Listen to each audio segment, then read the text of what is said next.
So I've been working on achieving this kind of glitchy sound. I like to work with really short samples, which I transpose up 1 or 2 octaves, like this, for example, or like this.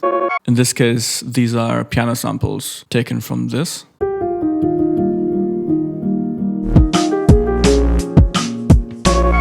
Another way I like to achieve a glitchy sound is by speeding up or slowing down samples, like this, for example, or a combination of different ideas like this.